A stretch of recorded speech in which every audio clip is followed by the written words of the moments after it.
Bonjour à tous. Donc l'idée de cette table ronde est de travailler sur le thème de la ville face à la crue de Seine et d'identifier à la fois les aménagements qui ont pu être réalisés. Donc en particulier, on verra ça, les ouvrages avec le PTB Seine-Grand Lac. Travailler aussi sur les vulnérabilités de la ville. Voir une réponse de la ville, donc en particulier de la ville de Paris à ces questions-là.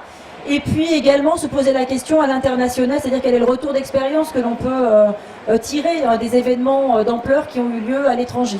Donc voilà un petit peu le canevas de la table ronde et nous avons le plaisir d'avoir Monsieur Jacques Faye pour animer justement ce débat. Donc je vous laisse la parole. Merci Evelyne, bonjour à tous. Je suis en effet au ministère de l'écologie, du développement durable et de l'énergie en charge de ce qu'on appelle l'information préventive des populations. Ce forum qui est animé par la préfecture de police et la ville de Paris, PLOUF 75, entre tout à fait dans cette démarche d'information des populations et de développement d'une culture du risque, à voir sur quels aspects on fait porter justement cette culture du risque. Dans la gestion des risques, nous avons plusieurs étapes et il y a une dimension particulière dans la gestion des risques qui est justement de travailler sur la vulnérabilité des personnes et des biens, notamment des villes qui sont exposées à des risques, ce qu'on appelle des risques majeurs, et en France tout particulièrement les inondations. En France, on considère qu'à peu près 12 000 communes sur 36, pratiquement une commune sur 3 en France, est exposée au risque d'inondation. Les inondations sont de différentes natures. Nous avons des inondations rapides, nous avons aussi des inondations lentes, des submersions marines. On a tous en mémoire Cynthia, il y a quelques années. Les inondations lentes sont un peu plus rares en France. Et là, on parle justement au niveau de Paris de la crue de 1910, qui montre déjà que cette récurrence est relativement faible. Mais ceci va concerner des bassins très importants et des zones urbaines très importantes. D'où les conséquences qui peuvent être très importantes au niveau de notre société. Alors, la France n'est pas le seul pays concerné par les inondations. On parle aujourd'hui beaucoup du changement climatique, mais les inondations existaient bien avant le changement climatique. D'autres pays en Europe ont été concernés par des inondations importantes. On y reviendra d'ailleurs pendant cette table ronde. Et au niveau européen, a été mis en place en 2007 une directive européenne inondation qui vise, et c'est un peu son originalité par rapport aux démarches qui existaient auparavant, à réduire les conséquences dommageables des inondations sur la santé humaine, sur les enjeux environnementaux, les enjeux économiques aussi, et les enjeux patrimoniaux. Alors, ce qui est un petit peu original dans cette directive européenne, c'est qu'elle demande de réduire les conséquences dommageables, alors que jusque-là, la politique de prévention qui était menée en France était une politique qui visait à ne pas augmenter les dommages, mais la logique de réduire les conséquences, c'est quelque chose qui est nouveau. Et on verra aussi qu'on parle de santé humaine. Auparavant, c'était un aspect qui était peu abordé. On parlait plutôt en nombre de décès. Alors sur des inondations comme celle de la région parisienne, c'est pas, je dirais, le problème le plus important. En 1910, je crois qu'il y a eu à peu près une personne décédée. Donc c'est pas ça qui menaçait le développement et la vie parisienne. Par contre, les conséquences économiques, elles, peuvent être très importantes. On y reviendra avec l'intervention au niveau de l'établissement public Grand Lac de Seine, et notamment l'étude de l'OCDE, qui a été publié à la fin de l'année dernière et qui a quand même un peu réveillé les consciences, même si certaines consciences étaient déjà un petit peu alertées de ce qui pouvait se passer. On évoque des chiffres de conséquences dommageables de l'ordre de plusieurs dizaines de milliards d'euros de dommages. Et comme on sait qu'on cherche 50 milliards, vous voyez que dès qu'on parle de dizaines de milliards, on commence à s'inquiéter parce qu'on n'a pas ça en caisse pour envisager de réparer ce type de conséquences. Voilà, donc ce qui se passe au niveau national, juste pour un rapide cadrage, c'est que suite à cette directive européenne, la France a élaboré une stratégie nationale pour la gestion du risque inondation, qui donc va répondre aux objectifs de cette directive européenne, et qui va se décliner localement par ce qu'on appelle des plans locaux de gestion du risque inondation et des stratégies locales qui seront donc au niveau des bassins hydrauliques, en termes d'inondation, et ensuite dans des territoires qui ont été définis comme des territoires à risque important d'inondation.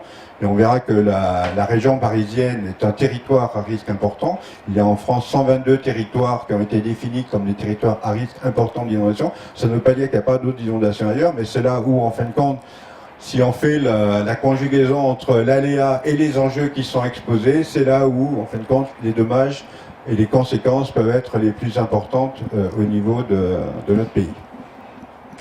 Voilà, donc auparavant, comme je le disais, il y avait un certain nombre d'actions qui avaient été engagées, ce qu'on appelle toujours d'ailleurs les plans de prévention des risques inondation, mais qui avaient plutôt pour objectif, comme je disais, de limiter le développement des enjeux dans des zones inondables. Hein. Donc en gros, on interdisait de construire dans des zones inondables, voilà, mais on ne faisait pas grand-chose par rapport à ce qui était déjà dans les zones inondables. Et on a développé des plans d'action pour la prévention des inondations, c'est-à-dire quelles sont les actions que l'on engage pour, soit pour, je dirais, ne pas augmenter la vulnérabilité, soit aujourd'hui pour réduire les conséquences dommageables. Alors, ces deux approches qui étaient au départ un peu séparées vont se retrouver dans la mesure où ce qui sera défini dans les stratégies locales de gestion des risques inondations vont se transformer en PAPI, en plan d'action pour la prévention des inondations. Et je crois d'ailleurs que sur la région parisienne, il vient d'être adopté un plan d'action pour la prévention des inondations. Je pense qu'on y reviendra aussi tout au long de cette table ronde. Alors, j'ai 4 intervenants, ou 5 même d'ailleurs, qui me sont proposés dans cette table ronde. D'abord, M. Frédéric Gage, qui représente l'établissement public territorial de bassin des Grands Lacs de Seine. Ce sont ces lacs qui ont été construits en périphérie de la région parisienne et qui avaient pour vocation première je dirais de réguler l'écoulement des eaux, parce que si on parle des inondations, il faut aussi penser à un autre risque qui est l'étiage, parce que le manque d'eau, je dirais, est aussi catastrophique d'une certaine façon que le trop d'eau. Hein, voilà, donc, et on a beaucoup considéré d'ailleurs que ces grands lacs avaient pour vocation de nous protéger des inondations et un peu tendance à dire que du coup, on n'avait plus de problème. Bon, on se rend compte, mais je pense que le PTB nous précisera tout ça, que c'est pas tout à fait ça quand même, même si ça y contribue beaucoup, il y en a des projets, je crois, par rapport à ça.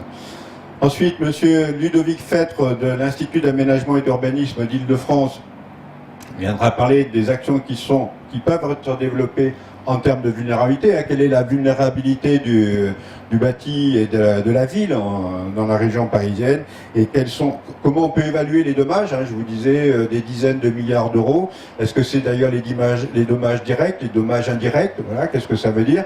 Vous avez à l'entrée d'ailleurs la carte des zones inondables de la région de Paris, d'ailleurs c'est même pas la région parisienne, de Paris, mais il y a peut-être aussi les zones qui seraient impactées par l'inondation sans être inondées. Et là aussi, il est important de savoir, d'autant que j'ai cru comprendre que la stratégie aujourd'hui était que les gens restent sur place en cas d'inondation et non plus qu'il y ait une évacuation des centaines de milliers de Parisiens où on peut se demander où on les mettrait d'ailleurs. Voilà. Au niveau je disais que d'autres villes européennes, Prague, mais aussi Varsovie, en Allemagne, en Angleterre encore l'an dernier, ont été impactés par des inondations très, très importantes. Et il sera intéressant de voir avec le SAPRI, avec M. Rodolphe Pagnier du SAPRI, de voir quelles sont les leçons que l'on tire en fin de compte de ces événements-là, quel est le retour d'expérience qui en est fait. On a eu aussi des inondations aux États-Unis, New York, Katrina, Nouvelle-Orléans. Voilà. Et puis, je pense qu'on l'abordera aussi, il se développe au niveau international, au-delà de l'aspect européen, ce qu'on appelle une stratégie internationale pour la réduction des risques de catastrophe, avec l'idée d'avoir des villes résilientes. Et je pense qu'on pourra aborder cette question-là avec l'intervention de M. Rodolphe Pagnier. Et enfin, en laissant passer le bateau-mouche, la ville de Paris, qui est qu'une des villes de la région parisienne impactée, parce qu'on a un peu souvent tendance à dire c'est les crues de Paris. Non, il n'y a pas que Paris. C'est tout un ensemble de la région parisienne qui est concerné par une crue de la Seine.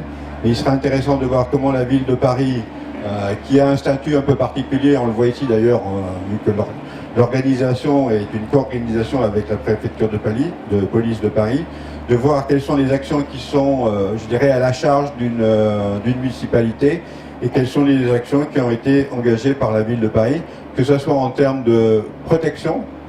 Je crois qu'il y a tout un dispositif de protection amovible, de ce qu'on appelle des bâtards d'eau, qui peuvent être mis en place aujourd'hui sur la ville de Paris et qui permettent de protéger en partie la ville. Et puis, quelles sont les dispositions en termes d'organisation, en termes d'information du public, en termes d'éducation, en termes de culture du risque, ce que l'on fait là aujourd'hui aussi, qui nous seront présentés par Camille Lastenay, qui travaille à la ville de Paris. Voilà, peut-être la parole maintenant à l'établissement public territorial Bassin Seine Grand Lac, Monsieur Frédéric Gache, et puis si vous voulez juste présenter peut-être très rapidement les objectifs, vous avez la parole. C'est tout bon. Oui, merci Monsieur Fay. Donc je suis Frédéric Gache, donc de l'établissement public territorial de Bassin Seine Grand Lac. Je dirige un petit service qui s'appelle Directive Inondation. Enfin, je ne m'étendrai pas là-dessus. Surtout, la présentation que je fais aujourd'hui est très axée sur l'aspect connaissance de l'aléa et protection. Protection par les grands ouvrages et par les ouvrages, notamment les lacs que nous gérons. Et vous verrez que, effectivement, comme vous l'avez souligné tout à l'heure, ces lacs sont présents, ont une action, mais ne sont pas l'alpha et l'oméga, si on veut, de toute politique de gestion des inondations. Ils ont un effet bénéfique, mais qui a bien entendu des limites. Donc, juste pour vous présenter la première photo, a été prise de la tour de l'horloge de la gare de Lyon en 1910. Donc, faute de crue actuelle, on va dire, on a peu d'images en couleur. Donc, on en est obligé, si vous voulez, de prendre comme référence des images un peu anciennes, même si celle-là est quand même assez porteur de sens. Donc, si tu veux bien continuer, vas-y, voilà. Donc, en gros, aujourd'hui, on ne parle pas effectivement que de Paris, mais de la métropole francilienne. Donc, une région, 8 départements, 11 millions d'habitants.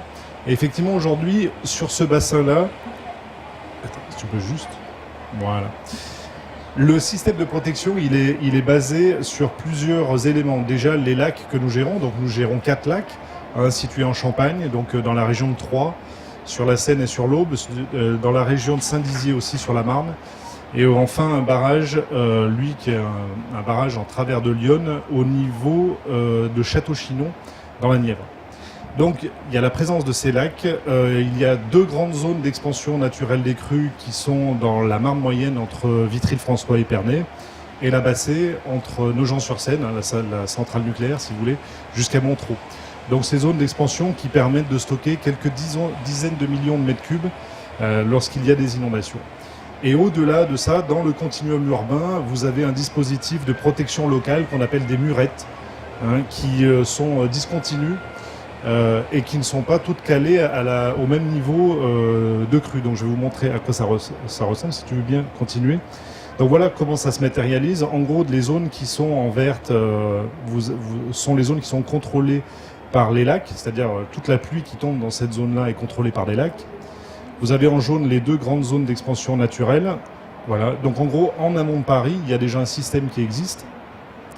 Et notamment, une des premières limites de nos lacs, c'est qu'entre les lacs et la région parisienne, il n'y a aucun ouvrage aujourd'hui qui est capable de stocker des crues. Même si, on va dire, la région on va dire, où les pluies sont les plus importantes reste quand même la Champagne et le Morvan. Donc si tu veux bien continuer. Donc voilà. Juste pour vous dire, si vous regardez les actualités de l'INA dans les années 50, vous verrez que la question de l'inondation est une donnée quotidienne à l'époque, c'est-à-dire que ça ne choque personne que la statue du Ver-Galant soit dans l'eau à la pointe de l'île de la Cité. En gros, quelqu'un qui aurait eu 60 ans, 70 ans en 1960 aurait vécu 10 crues supérieures à 6 mètres à Paris. Donc, en gros, une tous les 6 ans. Or, depuis 1959, on a eu une petite crue décennale en 1982. Donc, si vous voulez, la génération actuelle, n'ayant pas vécu de grandes crues, pense que le phénomène est minoré maintenant, de par notamment la présence de nos lacs, mais c'est loin de traduire la vérité. Donc, si tu veux bien continuer.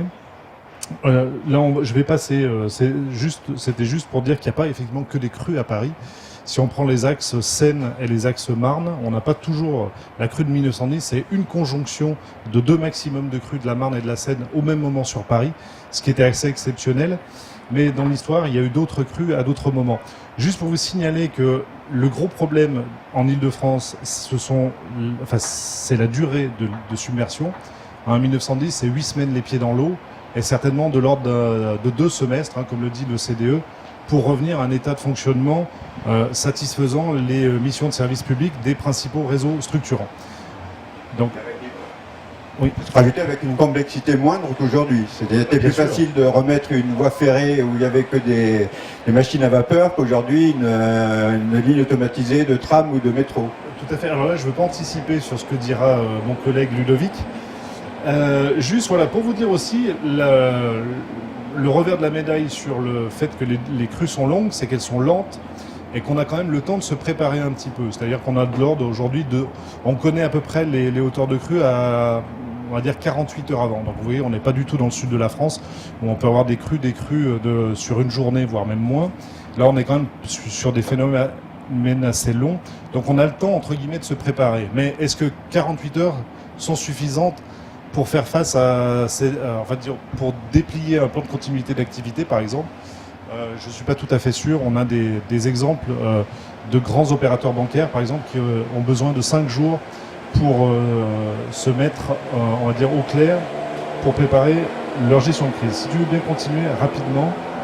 Donc voilà, la limite de nos ouvrages, vous voyez en gros où ils sont situés, ils régulent donc 4 axes. Et comme le disait Jacques Fay tout à l'heure, ils ont été construits non pas uniquement pour écrêter des crues, mais aussi pour soutenir des étiages. C'est-à-dire qu'ils ont 2 missions. Et vous pouvez voir dans le petit film qui est derrière vous, là, qui passe en boucle, le mode de gestion de ces lacs-là. Juste pour vous dire que les gens qui ont construit ces lacs-là, qui ont décidé de les construire dans les années 20, étaient déjà des gens qui avaient une vision à long terme. Ils faisaient déjà du développement durable sans le savoir. Mais ils avaient compris qu'après ce qui s'était passé en 1910, il y a eu une terrible sécheresse en 1921, que l'agglomération allait s'agrandir et passer de 2 à 3 millions d'habitants à certainement une dizaine. Donc ils se sont dit, pour les besoins actuels et futurs des habitants, on a besoin de ressources en eau, une ressource qui est rare sur le bassin, donc on va construire 1 milliard de mètres cubes de stockage. L'objectif c'était ça en 1924, et il a fallu 80 ans pour construire 4 barrages pour arriver à peu près à 830 millions de stockage aujourd'hui. Donc pour 2 missions, soutien d'étiage et écrêtement des crues.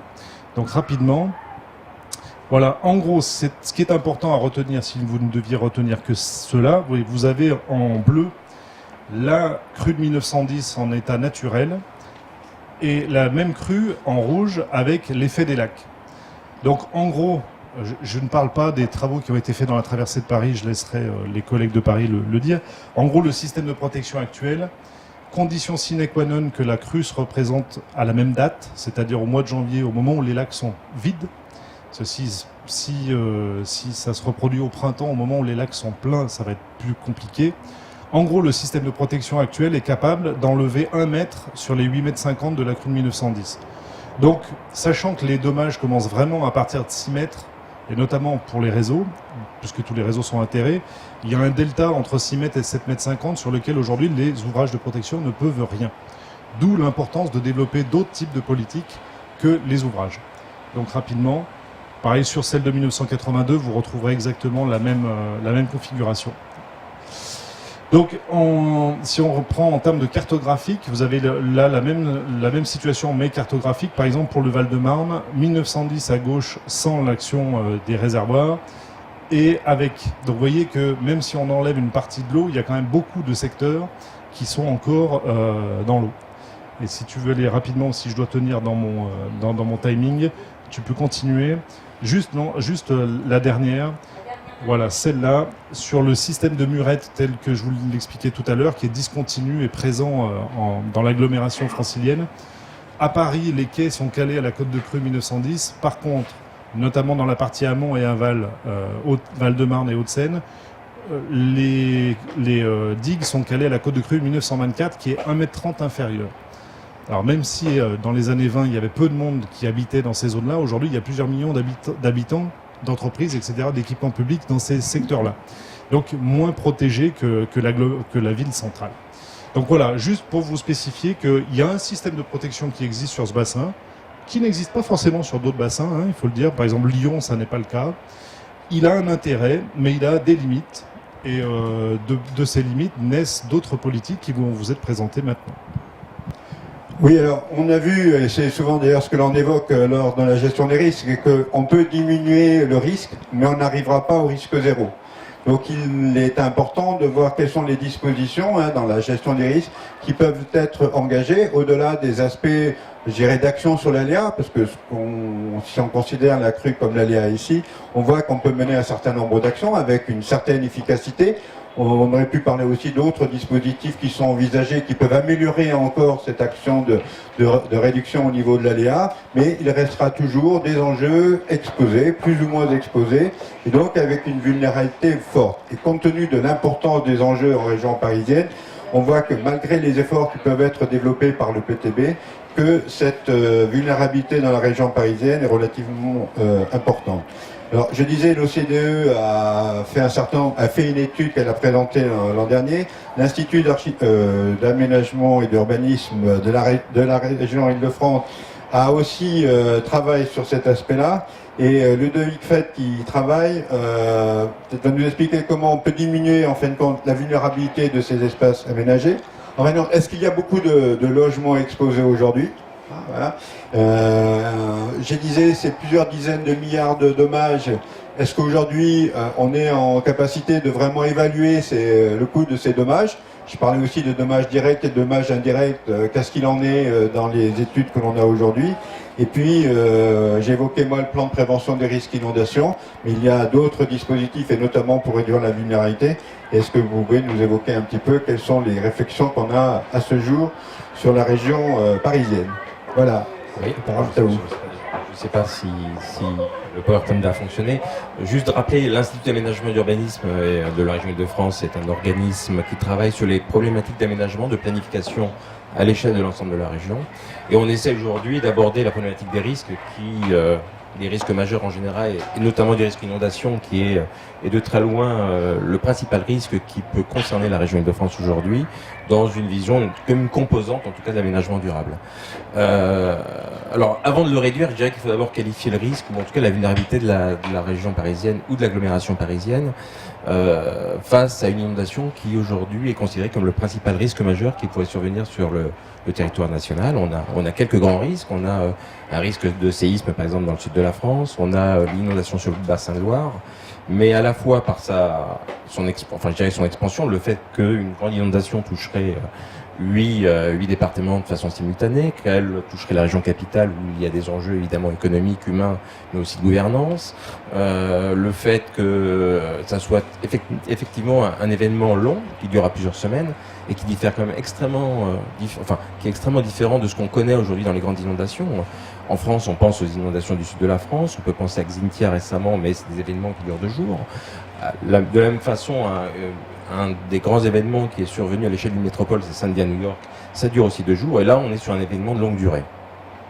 Alors, parmi les points, je dirais, qui permettent de qualifier un petit peu la vulnérabilité, c'est d'abord la forte exposition. Alors, on a 2 indicateurs qu'on utilise, notamment aussi dans les évaluations préliminaires des risques d'inondation dans le cadre de la directive.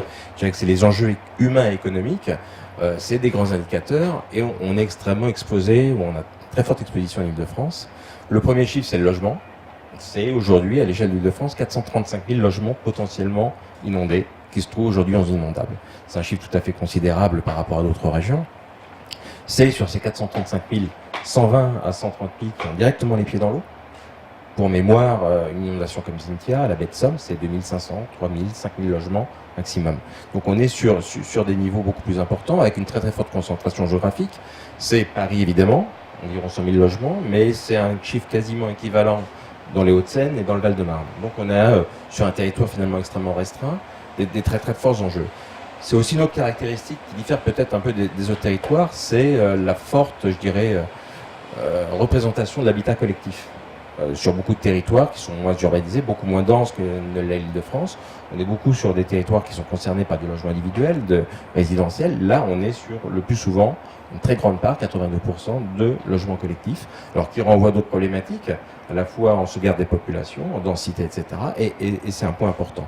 Et l'autre point quand même sur cette exposition du nombre de logements, c'est son exposition à l'aléa. Aujourd'hui, on considère qu'en Île-de-France, et d'après notamment les documents réglementaires, que l'aléa fort, c'est au-dessus d'1 mètre d'eau en cas d'inondation majeure, de type centenal.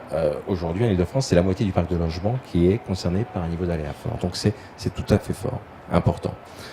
Corollaire de cette population, c'est aussi, de ce nombre de logements, c'est la population. C'est 820 à 850 000 personnes directement exposées pendant une crue majeure.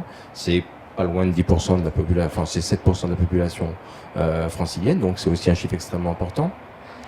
Et ça renvoie, je dirais, à un des premiers éléments de la vulnérabilité, c'est la question de la gestion de crise. Aujourd'hui, c'est comment gérer 800 000 personnes sur un événement qui pourrait durer plusieurs semaines par rapport à la vie quotidienne. Alors, il faut bien se rendre compte que sur une inondation majeure, c'est des conditions de vie fortement dégradées aujourd'hui. Il n'y aura pas d'électricité, il n'y a pas d'eau potable, pas d'assainissement, des vrais problèmes d'accessibilité, par exemple au logement ou à son logement. C'est un des premiers points. Aujourd'hui, je pense qu'on sait gérer dans une situation de crise quelques centaines de logements, quelques milliers de logements. Là, on est sur un chiffre exponentiel avec certainement des difficultés exponentielles. L'autre point, c'est la question de la sauvegarde des populations. Est-ce qu'on les laisse chez eux ? Est-ce qu'on les évacue? Vers quel lieu d'évacuation? Vers quelles sont les capacités aujourd'hui face à ce nombre de personnes concernées d'accueil, etc. Donc aujourd'hui, on est dans des vraies difficultés.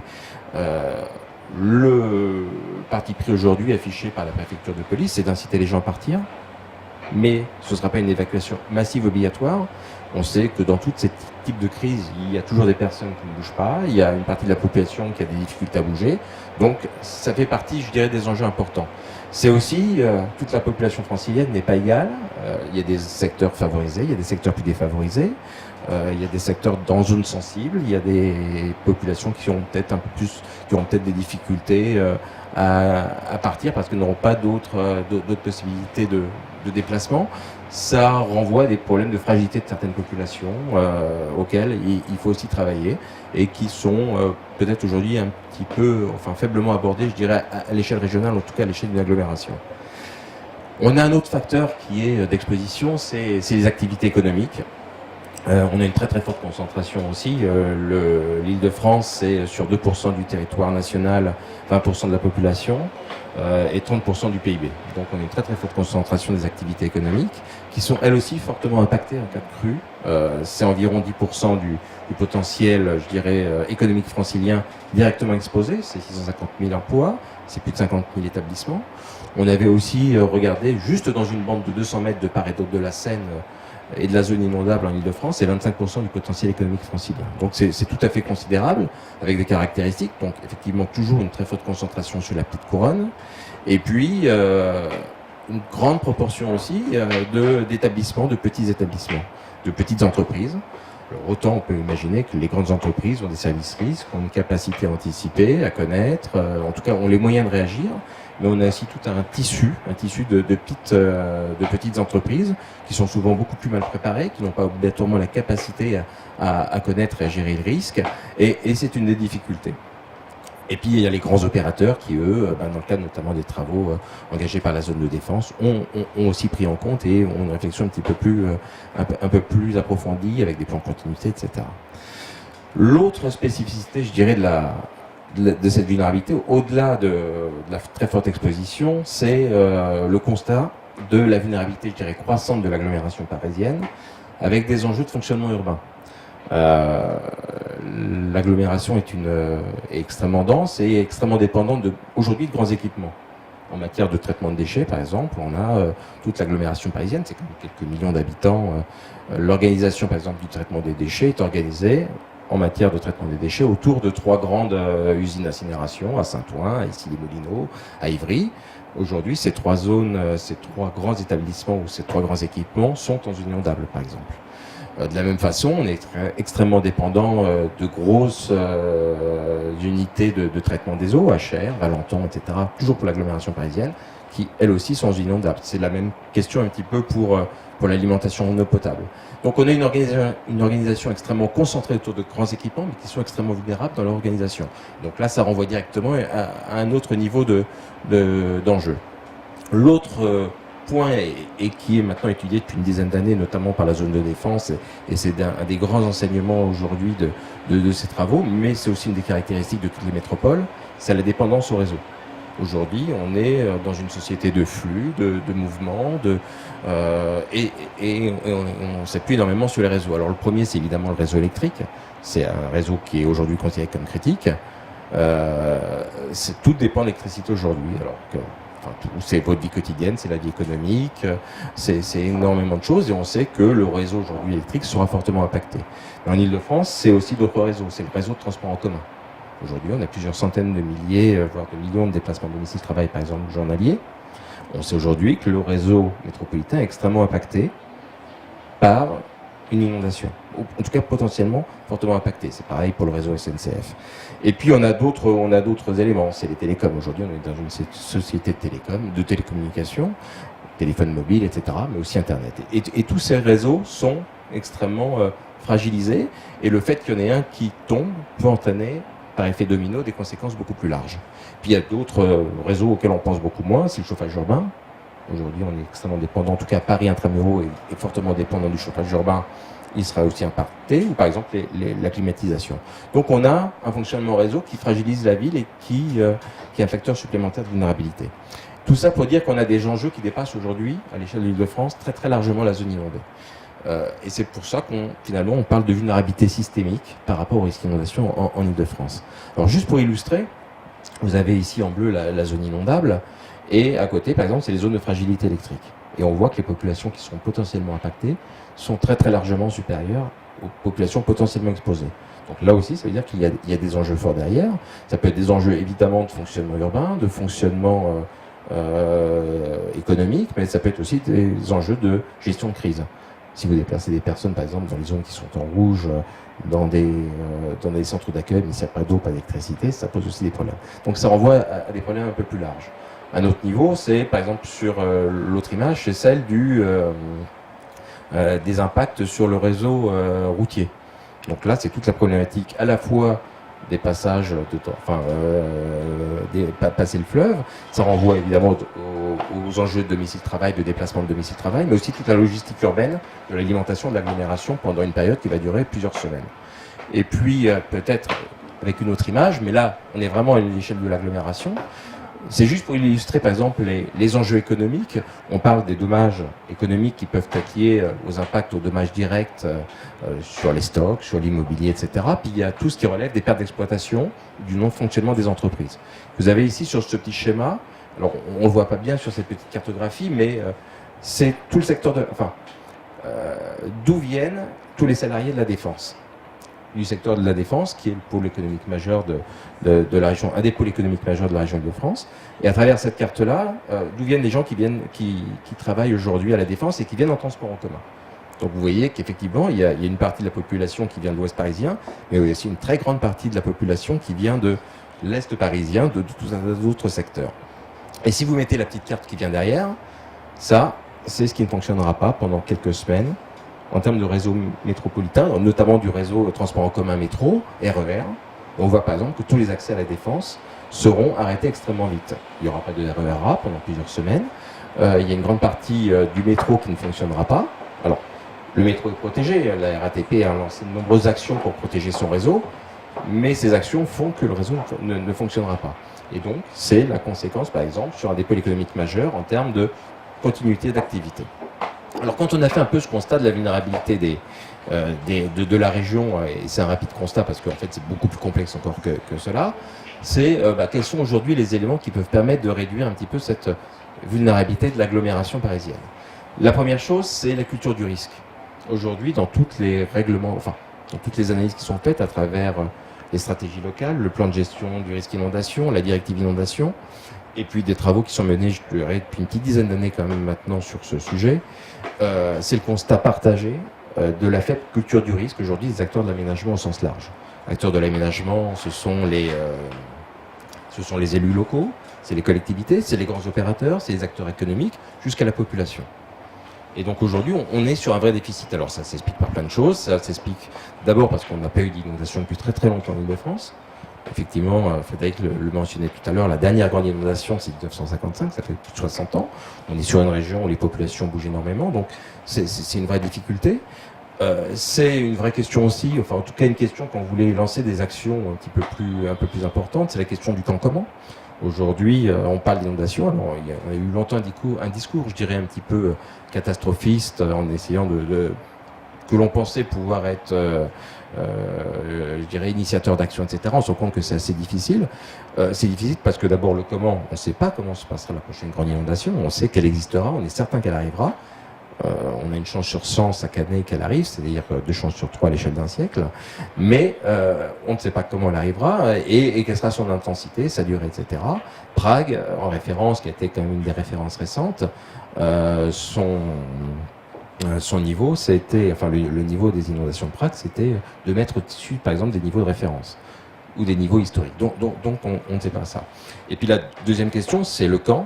Et effectivement, c'est cette incertitude qui est un frein, je pense, réel aujourd'hui à l'action publique. C'est qu'on ne s'est pas motivé par rapport à ce risque et à cette échéance. On est en plus dans une période quand même de crise économique. Il y a d'autres engagements à faire. C'est un moment, je dirais, ou une période un petit peu plus complexe. Et c'est peut-être pas une priorité. Donc c'est comment parler de ce sujet. L'autre point, c'est l'innovation. Aujourd'hui, on est extrêmement exposé. La petite couronne, notamment, est urbanisée à 95% aujourd'hui en zone inondable. Donc, on a des enjeux extrêmement forts. C'est comment... et en même temps, on est sur un territoire qui bouge. La ville mute sans arrêt. Oui, j'ai peut-être fait une erreur dans l'enchaînement. T'as qu'à tout afficher. C'est être innovant dans l'aménagement aujourd'hui. La ville bouge, elle bouge sans arrêt, il y a des opérations de renouvellement urbain, on sait qu'on a besoin de logements, il y a des opérations foncières qui se font, il y a des grandes opérations, et puis historiquement aujourd'hui, les secteurs qui mutent sont souvent des anciennes friches industrielles. Paris s'est développé, enfin l'agglomération parisienne s'est développée le long de son fleuve, souvent donc avec des territoires qui vont muter en zone inondable, et ça va être de profiter peut-être de ce renouvellement urbain aujourd'hui pour imaginer une autre ville qui soit plus résiliente, moins sensible à l'inondation. Alors, ça, c'est peut-être de ne plus travailler seulement à l'habitation, mais travailler à l'échelle du quartier, ou trouver d'autres façons, travailler sur les réseaux, travailler évidemment sur les niveaux, sur les hauteurs d'eau, sur les niveaux de construction, sur des espaces refuges. Il y a certainement beaucoup de choses à faire dans ce domaine. Et puis, il y a réduire la vulnérabilité de l'existant, parce que même si aujourd'hui la ville mute, elle mute pas très très rapidement, donc il y a quand même aujourd'hui des gros enjeux. Donc c'est comment on essaie d'adapter éventuellement le bâti, l'habitat logement, l'habitat résidentiel. Il y a des études qui montrent que c'est un petit peu difficile et que c'est peut-être pas finalement très probant. Par contre, sur d'autres équipements, les équipements publics qui participent aussi fortement à la vie locale, là il y a peut-être des efforts un peu plus importants à faire. Pour les secteurs économiques et publics, c'est les diagnostics de vulnérabilité. Là aujourd'hui, c'est pour une entreprise. Quels sont aujourd'hui ses points faibles, ses points forts par rapport à une inondation majeure? Est-ce que ce sont ses stocks? Est-ce que ce sont son système informatique? Est-ce que c'est une organisation qu'il faut remettre en cause? En tout cas, chaque entreprise a des spécificités dans ce domaine, chaque secteur d'activité a ses spécificités. Il faut certainement engager vers ces acteurs économiques des diagnostics de vulnérabilité. Pour certains secteurs plus sensibles encore, c'est les plans de continuité d'activité. C'est aujourd'hui savoir comment on réagit. Alors là, c'est plus les grandes entreprises, c'est les opérateurs, mais où il y a des interdépendances entre réseaux, etc. C'est comment on travaille sur ce sujet. Et puis, il y a des réponses assurantielles, certainement, auxquelles il faut réfléchir. Et puis, il y a la gestion de crise, l'après-crise surtout. Parce qu'après la crise, il y aura aussi de très forts enjeux. On parle beaucoup des déchets. Une inondation majeure, c'est plusieurs millions de tonnes, dizaines de millions de tonnes de déchets. Aujourd'hui, ça va être de pouvoir les gérer. Et puis, dernier point aussi, c'est renforcer le lien, je dirais, aménagement-gestion de crise. C'est aussi profiter aujourd'hui, on est dans des politiques qui sont très déconnectées entre ce qui relève de la prévention d'un côté, l'aménagement, donc ça passe par la réglementation, ça passe par un certain nombre de réflexions sur un aménagement durable, puis de l'autre côté, vous avez la gestion de crise, qui est souvent un petit peu coupée de l'organisation. Aujourd'hui, il me semble important, en tout cas dans les opérations de renouvellement urbain, qui vont certainement se caractériser aussi par une évolution encore, enfin des enjeux, des populations peut-être plus importantes, mais c'est faire en sorte que les deux soient un peu plus liés qu'elles ne le sont aujourd'hui. Et c'est par exemple à l'échelle d'une commune, à partir du moment où elle fait une grosse opération d'aménagement et d'urbanisme, avec plusieurs dizaines ou centaines ou plusieurs milliers de logements en tout cas, que parallèlement, elle mette son plan communal de sauvegarde en cohérence. Qu'elle y réfléchisse en amont et qu'il y ait une vraie, je dirais, gouvernance, ou en tout cas une vraie réflexion globale par rapport à une politique de risque à l'échelle d'un territoire. Merci. Juste une question, vous avez évoqué tout ce qui se faisait ou qui allait se faire. Sur une note de 0 à 20, vous considériez qu'au niveau de notre résilience, puisque c'est un peu l'objectif que l'on se donne, par rapport à un événement type crue 1910, vous considérez qu'aujourd'hui on en est à combien? Ce qui permettra de voir peut-être par rapport aux autres exemples européens s'ils sont plus en avance que nous. À 12 peut-être 12 quand même. Ouais, 10, 12. Ça dépend certainement des secteurs d'activité, mais je crois qu'il y a... il me semble qu'il y a encore une vraie difficulté à porter ce message auprès des aménageurs. C'est-à-dire qu'aujourd'hui, on a encore une vision, il y a une vision de l'État, il y a des grandes politiques qui sont mises en œuvre, et c'est comment on les décline maintenant à l'échelle des territoires, et dans une vision un petit peu plus long terme. Et aujourd'hui, effectivement, il y a une vraie difficulté aujourd'hui à faire que le risque ne soit plus pris comme une contrainte, mais plus comme une composante de l'aménagement, au même titre que d'autres choix, d'autres composantes que peuvent être la préservation des espaces agricoles, de la nature, d'espaces sensibles, ou que le développement, et faire en sorte aujourd'hui que cette composante risque soit prise comme une vraie composante de l'aménagement, qu'on en tienne compte, et voilà. Donc effectivement, je pense qu'à certains niveaux, il y a eu énormément de choses qui ont été faites, et je pense que sur le travail sur les réseaux, sur les grands opérateurs, sur la vulnérabilité systémique, on a quand même fortement progressé. On a fortement progressé sur l'analyse des expositions. Maintenant, la traduction au niveau le plus local, c'est un petit peu plus compliqué, effectivement, je pense. Bien. Vous avez évoqué un certain nombre d'outils, donc d'autres villes en Europe ont vécu, ou en dehors de l'Europe d'ailleurs, ont vécu des événements, donc ils sont passés, je dirais, de la prévision à l'expérimentation et au vécu.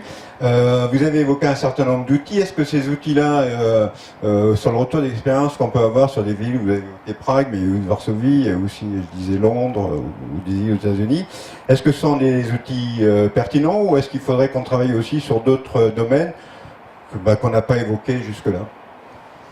Déjà, il est essentiel pour essayer de mesurer les conséquences d'une inondation en Île-de-France, de regarder ce qui s'est passé dans d'autres pays.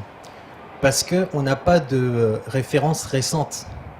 La crue de 1910, qui est illustrée par les cartes postales où on voit les gens se promener en costume sur des passerelles, en barque, c'est pas ça. Ça sera complètement autre chose ce qui se passera en Île-de-France parce que le territoire a évolué. On a 3 fois plus d'habitants. On a une densification très importante, une urbanisation, des logements, des activités économiques, des services publics. Tout ça adossé à des réseaux interconnectés, multiples et dépendants les uns des autres, qui font que la crue de 1910, on peut s'y référer, mais ça n'aura strictement rien à voir. La preuve en est, en 1910, les dommages ont été évalués à 1,7 milliard d'euros. Là, selon les dernières estimations de l'OCDE, on serait à plus de 40 milliards. Donc, pour essayer de mesurer un petit peu ce que serait une inondation dans une métropole telle que l'Île-de-France, il faut regarder ce qui se passe ailleurs. Alors moi, je pourrais évoquer Prague peut-être dans les questions. Là, je vais me concentrer sur deux métropoles des États-Unis. La Nouvelle-Orléans, qui a été inondée en 2005 au passage du cyclone Katrina, et New York, qui a été inondée par des submersions marines générées par l'ouragan Sandy. Alors d'abord, la Nouvelle-Orléans, Katrina, c'est des dommages monstrueux. C'est-à-dire qu'on est à 60 milliards de dollars de dommages, 1800 morts, 200 000 bâtiments fortement endommagés, un territoire inondé à 80%. Ça, c'est les dommages directs qui sont connus. Ce qu'on sait moins, c'est les impacts différés, dans la durée. Ce qui s'est passé sur ce territoire dans les mois, dans les années qui ont suivi. Et là, c'est des choses qui sont assez saisissantes. S'il vous plaît. Tout d'abord, des dommages à l'activité économique. 18 000 entreprises qui ont disparu. Un taux de chômage qui est multiplié par 4 en quelques mois. Un impact important sur les services publics. C'est-à-dire que 85% de la flottille de bus avait été détruite par l'ouragan, donc des quartiers qui ne sont plus du tout desservis par les transports en commun pendant des mois et des années. Des services postaux qui ne sont plus assurés, des commissariats qui ne fonctionnent plus. J'ai mis l'exemple là des services publics à l'enfance. Au bout un an après Katrina, il y a un tiers des écoles qui n'ont pas réouvert. 4 ans après, on reste encore à 85% des écoles pré-Katrina qui ont pu réouvrir. De même pour les garderies. On est à 60% des garderies 1 an après Katrina qui n'ont pas pu réouvrir. On est encore à 35% 4 ans après. Donc c'est des conséquences très importantes en termes d'accueil de la petite enfance, mais aussi pour les populations. Autre impact sanitaire, environnemental et paysager, les quantités colossales de déchets à gérer. Je crois qu'on est à 90 millions de mètres cubes qui n'étaient pas encore gérés en 2012, 7 ans après le passage de l'ouragan. Donc des conséquences importantes dans la durée. Et quand on n'a plus de services publics qui fonctionnent correctement, quand on n'a plus d'activités économiques, quand l'environnement est complètement dégradé, la population, elle ne revient pas sur le territoire, elle part. En un an après Katrina, la Nouvelle-Orléans avait perdu la moitié de sa population, plus de 200 000 habitants. Alors les gens sont revenus petit à petit, mais en 2009, on avait retrouvé 75% de la population d'avant Katrina. Ce qui a aussi des conséquences sur les activités économiques, moins de consommation locale, sur le maintien des services publics, puisqu'il y a moins de population, on estime qu'il y a moins de besoins, on ne sent pas la nécessité de remettre en place les services publics. Donc c'est un cercle vicieux dans lequel est entrée la Nouvelle-Orléans à la suite de l'ouragan Katrina. Voilà, c'est un exemple qui montre que si, après la catastrophe, il n'y a pas un rétablissement rapide, même en mode dégradé, des grandes fonctions, des grandes infrastructures du territoire, on rentre dans une spirale un peu infernale de déclin économique, de services publics et voire de chute démographique significative, comme le montre cet exemple-là. Alors les autorités américaines ont bien conscience de cela, ont bien intégré cet élément, ce qui fait qu'au passage de l'ouragan Sandy,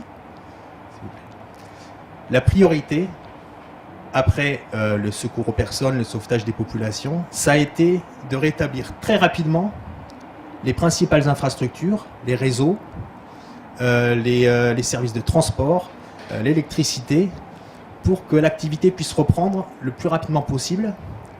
Dans certains cas, elle a pu être maintenue, et que s'il y a un arrêt, celui-ci soit le plus court possible, pour éviter ces populations qui sont amenées, quand elles n'ont plus de travail, quand elles n'ont plus de services, soient amenées à quitter la ville. Donc on a quand même eu des infrastructures vitales qui ont été rétablies, à quelques exceptions près, en quelques jours, quelques semaines. 6 millions de personnes rétablies en électricité en 5 jours. 80% du métro qui fonctionne 2 semaines après le passage de l'ouragan. C'est des choses qui ont été un rétablissement très rapide. Et qui a fait que finalement les activités économiques, les entreprises pour la plupart n'ont dû s'arrêter qu'une semaine. Alors ce qui est intéressant, c'est d'essayer de voir qu'est-ce qui s'est passé à New York, qui ne s'est pas passé à la Nouvelle-Orléans, qui fait que on a un territoire qui a pu se relever assez rapidement. Ce qu'on peut noter déjà, c'est que les autorités américaines ont tiré les enseignements de Katrina, et on a un haut degré de préparation des acteurs publics, mais aussi privés, face à ce type de crise. C'est-à-dire que très rapidement, des plans de continuité d'activité très opérationnels ont été déployés, les sites de repli ont été mis en œuvre, on a eu un télétravail massif qui s'est mis en place, ce qui fait qu'il n'y a pas eu d'interruption significative dans l'activité des administrations et des grands opérateurs réseau. Autre facteur qui a permis ce rétablissement, c'est un assouplissement dans les normes techniques de sécurité qui ont permis de rafistoler en quelque sorte les équipements avant une réparation définitive, mais qui ont permis de faire fonctionner les réseaux en mode dégradé pendant au moins les premières semaines, premiers mois de la post-crise.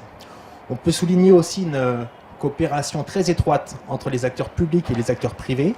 On avait les fédérations professionnelles qui étaient associées à la gestion de crise et à la gestion de la post-crise pour pouvoir relayer les attentes, les besoins de leurs mandataires et relayer à l'inverse les consignes et les conseils des autorités.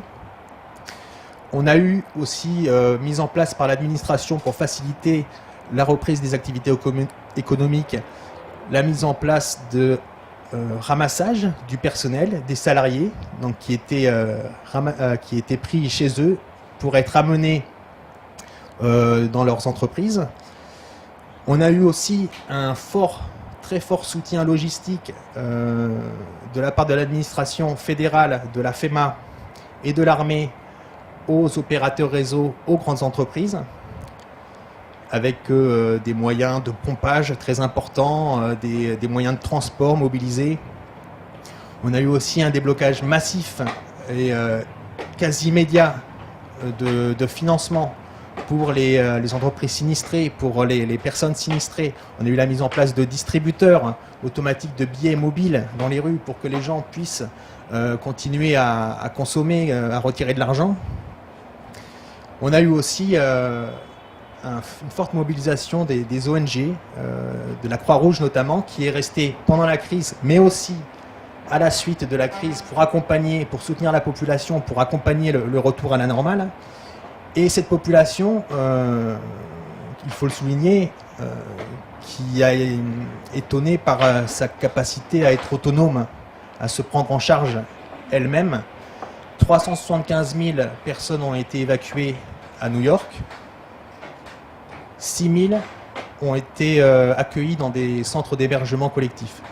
C'est-à-dire que 95% de la population s'est débrouillée par elle-même. Donc, qui dit se débrouiller par elle-même, ça soulage les acteurs de la crise et de la post-crise qui peuvent se consacrer à d'autres tâches, notamment la relève du territoire, le rétablissement économique. Donc, ce qu'on peut dire de ces deux expériences, c'est la crise, gérer la crise, c'est très important, mais anticiper la post-crise, c'est aussi très important, c'est aussi important. On peut planifier la crise, il faut planifier la sortie de crise. Et et ça à tous les niveaux, que ce soit au niveau des administrations, des collectivités locales, des grandes entreprises. Et là, je sais que les efforts vont dans le sens. On a des plans de continuité d'activité qui sont mis en place au niveau des grandes entreprises, au niveau des collectivités, des villes, des départements et au niveau de l'État. Ce qui est plus difficile, je pense, c'est pouvoir toucher le tissu de PME qui essaiment un peu l'Île-de-France, qui sont peut-être plus difficiles à convaincre de l'intérêt de se préparer, de la réalité du risque. Et puis ce qui est difficile aussi, c'est de convaincre le citoyen, de lui expliquer que lors de la prochaine crue importante de la Seine, il ne pourra pas compter, tout le monde ne pourra pas compter sur les pouvoirs publics pour s'en sortir.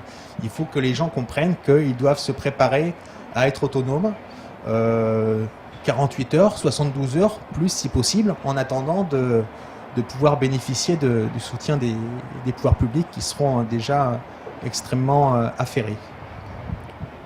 Merci. On a vu toute l'importance de la continuité d'activité, en fin de compte, au-delà de l'organisation de la gestion de crise qui peut être développée par les services publics et l'importance d'ailleurs des services privés, enfin des entreprises privées, des opérateurs privés dans l'accompagnement des services publics, mais quand même par rapport à des territoires où l'approche est très différente et où le phénomène pris en considération, en l'occurrence ici ces deux ouragans, sont des phénomènes récurrents, annuels pratiquement. Enfin, je veux dire, ils passent pas tous les ans sur la Nouvelle-Orléans ou sur New York, heureusement pour ces deux villes-là, mais chaque année il y a des alertes cycloniques aux États-Unis et des tornades, donc des gens qui sont habitués à ce type de situation.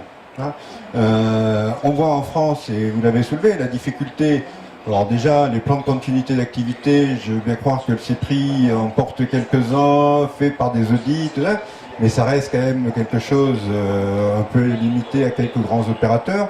Et on voit les difficultés qu'il y a pour d'ailleurs ces opérateurs-là de les développer, parce qu'ils sont eux-mêmes interdépendants entre eux, et c'est pas toujours très facile de communiquer entre grands opérateurs d'électricité ou de téléphonie, pour prendre juste ces exemples-là, ou si on parle de gestion des déchets. Il suffit pas de ramasser les ordures, il faut aussi, ou les déchets, il faut aussi les brûler, il faut de l'énergie, il faut.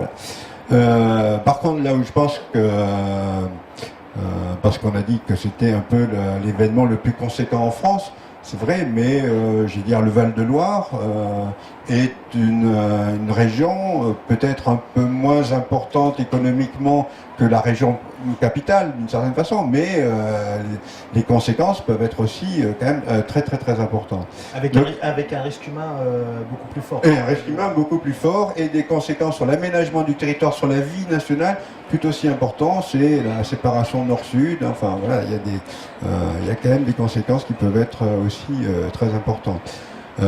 Après, je crois que c'est la difficulté que vous avez évoquée, hein, de comment on mobilise les gens. Moi, au titre de l'information préventive, on regarde ce que fait la FEMA. La FEMA, c'est, je dirais, l'équivalent entre guillemets de la protection civile en France. Hein. Il y a des plans qui s'appellent "Êtes-vous prêts?" Voilà, "Are you ready?" Voilà. Si en France on demandait aux gens "Are you ready?", je suis pas sûr qu'il y ait beaucoup de gens qui soient prêts. Vous avez parlé de 48 heures, de 72 heures. Je suis pas sûr qu'il y ait beaucoup de Parisiens qui aient chez eux 72 heures de provision en cas de panne d'électricité ou de coupure d'eau quand même. Hein. Voilà. Donc il y a un effort de ce côté-là qui est important à mener. Alors pour finir la table ronde, parce qu'il est aussi limité dans son temps, voilà, hein, je suis désolé de faire un peu aussi de mettre du temps. Au niveau de la ville de Paris, deux approches. C'est de voir en fin de compte, on a vu en termes de protection, on peut prendre quand même un certain nombre de dispositions qui sont des dispositions, on va dire, continues comme les grands lacs de Seine, mais aussi il peut y avoir des dispositions temporaires qui rentrent dans ce qu'on pourrait dire aussi le plan continuité d'activité, c'est-à-dire qu'est-ce qui est nécessaire dans le plan de continuité d'activité justement pour pouvoir avancer un peu en mode dégradé. Et puis on verra aussi avec la ville de Paris comment la ville de Paris essaye de mobiliser les Parisiens pour être, comme on l'a dit tout à l'heure, un peu plus résilient. Bonjour à tous. Alors, donc, je travaille à la direction de la voirie et des déplacements de la ville de Paris. Et il y a quelques années, la ville de Paris a investi dans des protections amovibles pour protéger la voirie contre le débordement de la Seine. Alors, comme le disait Frédéric Gache, il y a tout au long des deux quais, sur les deux quais, des murets qui protègent jusqu'à la hauteur atteinte par l'eau en 1910. Non, c'est bon, là c'est mieux. Mais cependant, ces murets, ils sont parfois interrompus par ce qu'on appelle des brèches.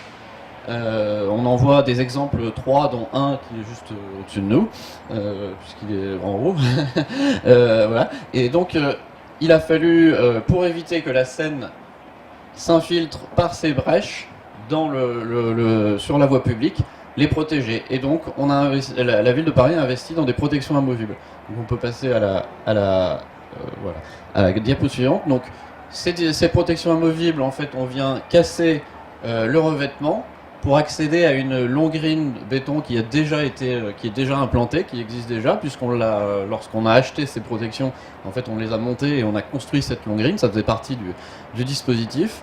Et ensuite, peu à peu, on va monter le dispositif. Donc, on voit un petit peu les diapos suivantes, assez rapides.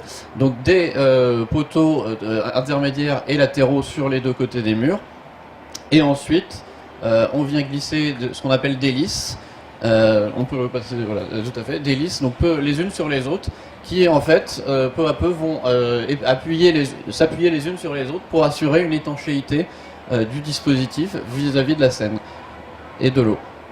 Donc parfois ça peut être quand même relativement haut, on monte parfois jusqu'à 2 mètres, donc parfois un petit peu long à monter. Voilà un petit peu les lisses qui sont montées, donc on voit sur chacune il y a un joint qui assure l'étanchéité. Donc on en a à peu près, on a acquis à peu près 70 à 75 dispositifs de ce type, un peu partout dans Paris. Alors il y a des dimensions différentes. Chaque dispositif est adapté à son, on peut continuer, tout à fait à son emplacement d'implantation. La diapo suivante, je crois que c'est une carte, voilà, de tous ces dispositifs. Et le but étant de canaliser la scène dans son lit jusqu'à la hauteur atteinte par 1910 dans Paris, dans les limites parisiennes. Ce qui peut poser problème vis-à-vis des autres collectivités en amont et en aval, mais c'est un sujet différent, un autre sujet. Et enfin, de solidarité. Et enfin, on a aussi à certains endroits un dispositif un petit peu différent qui s'appelle une barrière anti-crue. Ça, c'est pour des longueurs beaucoup plus longues à protéger. Donc là, le dispositif est différent puisqu'on ne vient pas casser la voirie, c'est posé sur la voirie et c'est auto-stabilisé puisque c'est le poids de l'eau qui vient en fait stabiliser le dispositif lorsque la scène monte et donc se positionne contre les barrières. Voilà un petit peu l'ensemble des différents dispositifs installés par la voirie. Très bien. Donc on a vu là des dispositions physiques. Au niveau de la population, alors d'abord, est-ce que vous encouragez la population aussi à mettre en place des bâtards d'eau chez eux? Parce qu'après tout, si le bâtard d'eau de la rue il cède, à la rigueur, est-ce que je peux pas en mettre un devant ma porte pour que déjà ça ne rentre pas devant ma maison? Et au niveau de justement de la culture du risque que l'on évoquait ou des plans de continuité d'activité, quelles sont les actions que mène aujourd'hui la ville de Paris? Au niveau de la continuité de l'information préventive, je ne sais pas si le PowerPoint fonctionne. Donc, au niveau de l'information en fait, des populations, l'action de la ville de Paris en fait, se place dans un dispositif réglementaire, dans un cadre réglementaire défini concernant l'information préventive. Donc, notamment, tu peux passer la slide. Oui. Donc des actions de communication qui s'inscrivent dans le cadre de la loi de modernisation de la sécurité civile de 2004 qui place le citoyen au cœur en fait du dispositif de prévention en le faisant acteur de sa propre sécurité.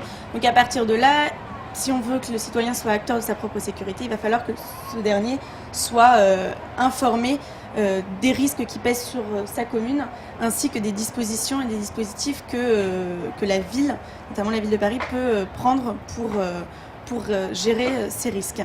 Ça répond également à l'article L125.2 du Code de l'environnement qui dit le citoyen d'une commune soumis à un risque majeur a un droit à l'information sur les risques auxquels il est soumis et les mesures de sauvegarde qui le concernent.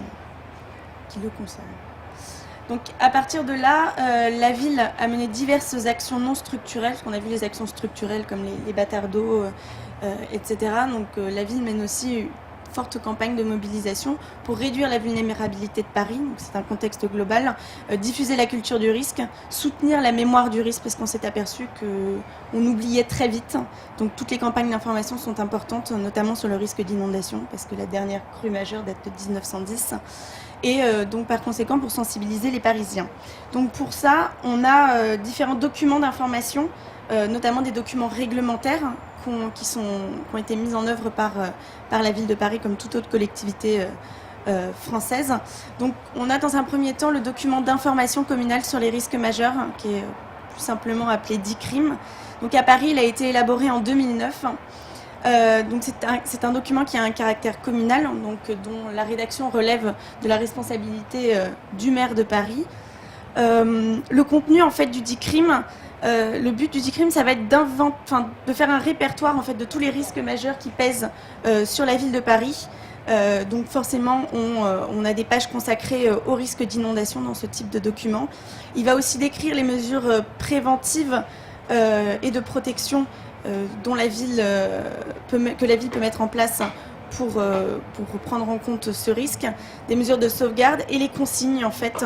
On a des listes de consignes généralement avant, pendant et après le risque qui peuvent être mises en place par les citoyens.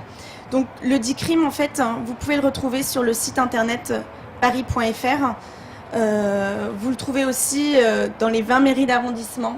Quand vous y allez, vous pouvez demander. Les 20 mairies, en principe, sont capables de vous diffuser ce document, où vous redirigeront ensuite vers le site paris.fr s'ils ne l'ont pas en version papier. Et vous le trouvez en plus sur le portail d'e-crime du ministère du Développement durable, qui répertorie l'ensemble des 10 crimes de français. Ensuite, on a, je peux passer la slide, même si elle n'est pas terrible. On a le plan communal de sauvegarde, donc le PCS, qui est, pour la ville de Paris, a été élaboré en 2009. Donc, en fait, là, c'est une vraie obligation réglementaire. Toutes les communes, en principe, ne sont pas soumises à ce plan, mais pour la ville de Paris, c'est une obligation puisqu'on a un plan de prévention des risques spécifiques, qui est le PPRI de Paris, le plan de prévention du risque d'inondation, et donc qui impose à la ville de Paris d'avoir ce plan communal de sauvegarde. Donc quel est le contenu de ce plan communal de sauvegarde? C'est en fait, ce plan va... Non, c'est bon. Ça fonctionne pas. Il va définir en fait l'organisation prévue par la commune pour que la commune est capable de mettre en place pour gérer un risque. Donc on a un inventaire des moyens, on a des fiches techniques sur chaque risque avec ce que la ville peut mettre en place. Donc voilà. Ensuite, donc c'est pareil, ça c'est un document qui doit être réalisé par le maire, par la municipalité parisienne. Mais face à ça, donc ça sont tous les documents réglementaires qui existent, mais on a d'autres actions de communication qui existent, notamment vers des entités bien ciblées.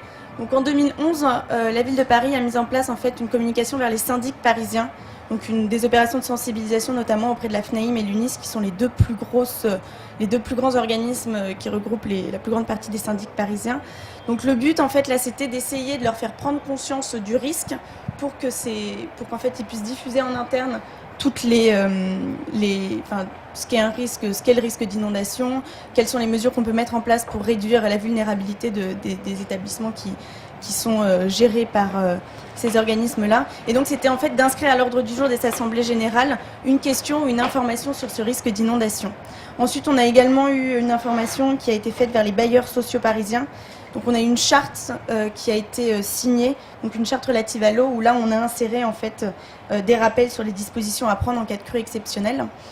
Et ensuite, on a différentes actions qui se déclinent donc sur le site internet de la ville de Paris. Donc on a des pages inondations spécifiques, où là vous pouvez retrouver la carte des zones inondables, des conseils pour se préparer et des explications. On a aussi sur toute la voirie, les bâtiments de la ville de Paris, des repères de crues qui ont été implantés. Donc aujourd'hui, on en comptabilise plus de 182 qui représentent en fait la hauteur des plus hautes eaux connues. Donc là, évidemment, celle de 1910. On a, pour la diffusion de l'information aux Parisiens, quand l'eau, par exemple, monte et qu'on est obligé de fermer différents tronçons des quais de Seine, on a une information qui est diffusée sur les 173 journaux électroniques d'information, donc qui sont répartis à des points stratégiques de la voirie parisienne.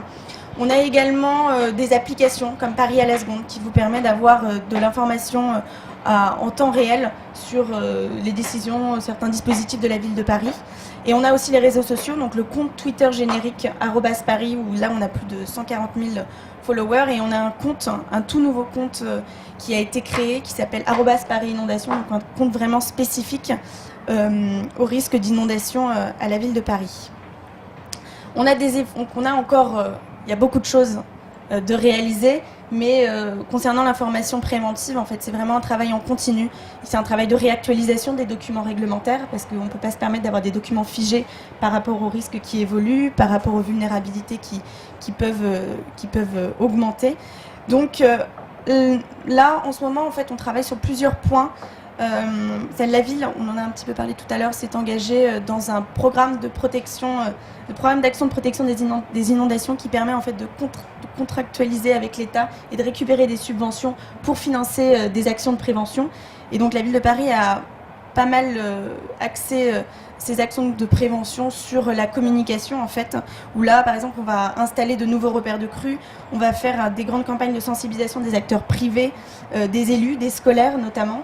Là-dessus, on a, si je voulais énoncer le compte Twitter @Paris Inondation qui a été lancé en janvier 2014, que je vous invite à suivre, parce qu'on essaie de diffuser de l'information de nos partenaires, notre information aussi en interne. Et ce compte-là, en fait, il a une évolution. Ce sont des positionnements auquel on réfléchit, peut-être de l'axer vers quelque chose de plus global, peut-être un pari risque majeur à l'image de ce qu'a fait la ville de Nice, qui est un exemple qui est plutôt, qui marche bien et qui est intéressant.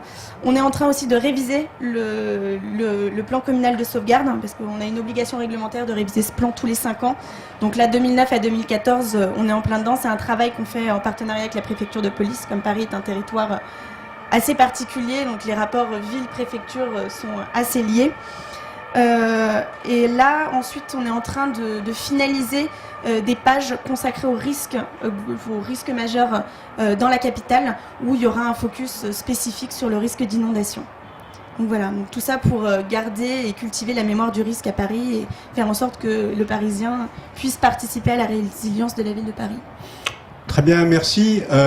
Je vous engage d'ailleurs, ce que m'avait dit Monsieur Le Fretin, c'est que 140 repères de crues avaient été installés en bordure de la Seine à Paris. 192, ça a augmenté depuis, donc cet après-midi ou demain, si vous ne savez pas quoi faire ce week-end, je vous engage à aller faire la chasse aux repères de crues. Vous améliorerez votre conscience du risque d'inondation à Paris. Il y en a un très beau d'ailleurs qui est en face de nous, hein, c'est le zouave du pont de l'Alma, voilà, qui nous regarde, qui nous rappelle quand même que cette ville est particulièrement inondable. Je posais la question tout à l'heure de savoir un peu quelle note on pouvait en termes de résilience, hein, 12 sur 20. Je crois qu'on peut dire oui, on peut être très, très pessimiste en disant il y a peu de choses qui sont faites dans notre pays ou par rapport à d'autres pays. Ou on peut dire, parce que par exemple, moi quand je suis arrivé, le DICRIM et le DDRM pour la ville de Paris, comme la ville de Paris est un département, c'est le même document, c'est quand même le dernier dossier départemental des risques majeurs qui a été réalisé en France, quand même 8 ans après l'obligation. On pourrait dire que quand même on s'était pas beaucoup bougé à l'époque. Pourtant, il y a quelques moyens sur Paris. Voilà. Aujourd'hui, on voit que c'est quand même une des villes qui fait le plus de choses. On a cité d'autres, à Nice, Orléans. Enfin, il y a d'autres villes en France qui se lancent justement dans cette approche de ville résiliente. J'évoquais d'ailleurs la stratégie internationale pour la réduction des risques de catastrophes, comme on le dit au niveau des Nations Unies. Hein. Voilà, il y a une campagne internationale qui est lancée depuis plusieurs années. La Banque mondiale met en place aussi un top 100 des villes résilientes à travers le monde. D'ailleurs, je pense que la ville de Paris sera sollicitée pour faire partie de ce top 100, comme d'autres villes, Nice, Orléans, qu'on a évoqué. Hein, voilà. Je crois qu'il faut donner aussi envie de faire. On est sur un sujet qui est difficile. On n'est pas sur des phénomènes, en fin de compte, fréquents, tant mieux pour nous d'ailleurs, d'une certaine façon, on ne va pas se plaindre par rapport à ça, mais justement, comme on est une société quand même, on a parlé de société systémique, du coup très vulnérable par rapport à ces phénomènes-là, il est important qu'au moins au niveau des autorités, au niveau des services publics et des grandes entreprises, on garde la mémoire de ces événements-là et qu'on se prépare vraiment à pouvoir faire face à ces événements-là, qui peuvent être vraiment catastrophiques. Enfin, on évoque plusieurs dizaines de milliards d'euros de dommages. L'inondation, c'en est un. Il y a d'autres phénomènes. Hein. On est beaucoup sur l'inondation.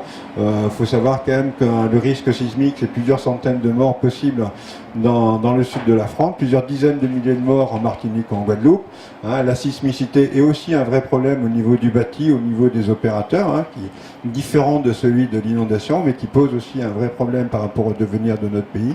Et puis, il y a d'autres phénomènes en matière de sécheresse, la grande canicule, le grand froid, les feux de forêt, tout ça. On est un pays qui, comme d'autres d'ailleurs, hein, sont aussi peut-être pas obligatoirement particulièrement exposés, mais comme on dit, le risque majeur, c'est la conjugaison d'un aléa et des enjeux. Peut-être qu'on a moins d'aléas que d'autres, mais on a beaucoup plus d'enjeux que d'autres, et c'est souvent d'ailleurs la leçon qu'on retient un peu de de Sandy, en fin de compte, d'événements catastrophiques dans les pays riches, c'est que les pays riches, ils sont peut-être moins exposés, mais ils sont beaucoup plus vulnérables parce qu'ils ont beaucoup plus de richesses, en fin de compte, que certains pays qu'on dit moins développés. Un dernier point qui est important, parce qu'en plus la ville de Paris a fait des efforts dans ce domaine-là. Il y a un enjeu qu'on a oublié, que la directive européenne n'a pas oublié, c'est les enjeux patrimoniaux, parce qu'on considère que le patrimoine, au-delà de la valeur, et d'ailleurs historique ou artistique qu'il peut avoir, c'est quand même le premier facteur de résilience d'une société. C'est à partir de sa culture, de son histoire, que les gens rebondissent. Et juste pour l'illustrer, ce que les gens regrettent d'avoir perdu le plus dans une inondation, c'est l'album de photos. c'est pas la machine à laver, c'est l'album de photos, parce qu'à partir de là, il n'y a plus de continuité familiale, sociale, sociétale. Voilà ce que l'on pouvait dire en une heure, un petit peu plus d'une heure, mais on a démarré un petit peu en retard, mais on finit en retard. Merci à l'IFO-RME d'avoir organisé cette table ronde, merci aux participants, merci à la ville de Paris et à la préfecture de police et à la zone de défense qui ont organisé ce forum Plouf 75. Comme quoi on peut avoir aussi un peu d'humour sur des sujets qui des fois paraissent un peu ardus ou un peu catastrophiques. Merci à vous et bonne fin de journée.